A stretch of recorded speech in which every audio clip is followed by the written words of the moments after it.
Broncos legend and Hall of Famer Floyd Little passes away at 78. He died last night from complications of cancer with his wife by his side. I'm Andrea Flores. Thank you for joining us. Our Romy Bean is here now with more on the man who is considered the first superstar in Broncos history.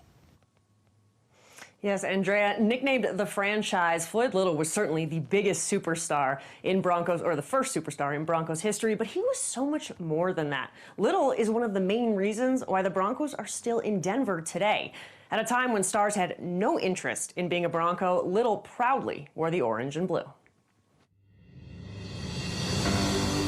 Outside Mile High, Floyd Little is immortalized, recognized for his contributions to a franchise he originally had no plans of playing for. When I got drafted by Denver, I was totally shocked, stunned, and amazed because I had worked out a deal with the ownership of the Jets, and they had promised me if I can hang in there until the 9th pick, they would draft me and they would give me the same deal they gave Joe Namath. Much to Little's dismay, the struggling Broncos organization beat the Jets to the punch. When I came here, I was used to making 10, 12-yard runs. When my first year, a three-yard run was a pretty good gain. But Little quickly became the best player on a bad team. He was named the Broncos' sole captain his rookie season and remained in that role during his 9-year career. I didn't feel pressure of having to perform as much, but it was pressure because I was the first rookie captain in the National Football League. Little quickly became the league's best all-purpose back. He appeared in 5 Pro Bowls and retired as the NFL's 7th all-time leading rusher.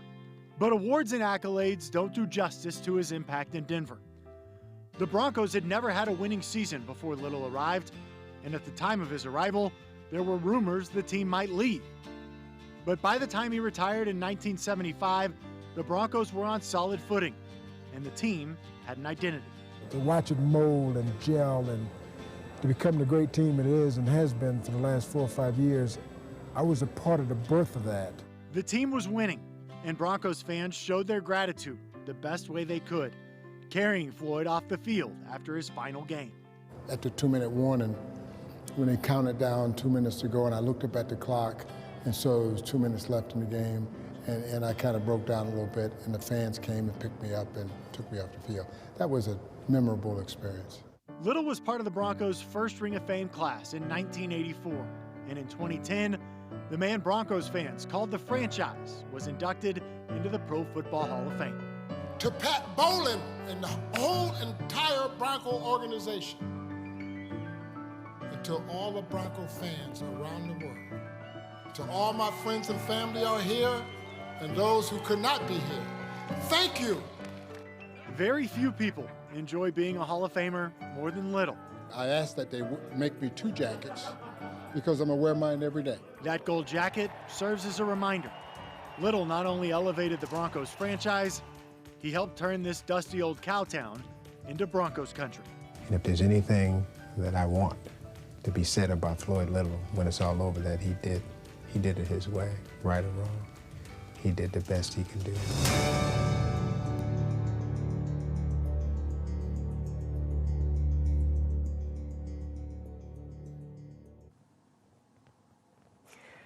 Pat Bowlen was once asked about the most important figures in Broncos history, and the first words out of his mouth were Floyd Little. Bowlen said there might not have been the Orange Crush or John Elway or Super Bowls in Denver without Floyd Little. All right, Romy, big loss for Broncos country. Thank you so much.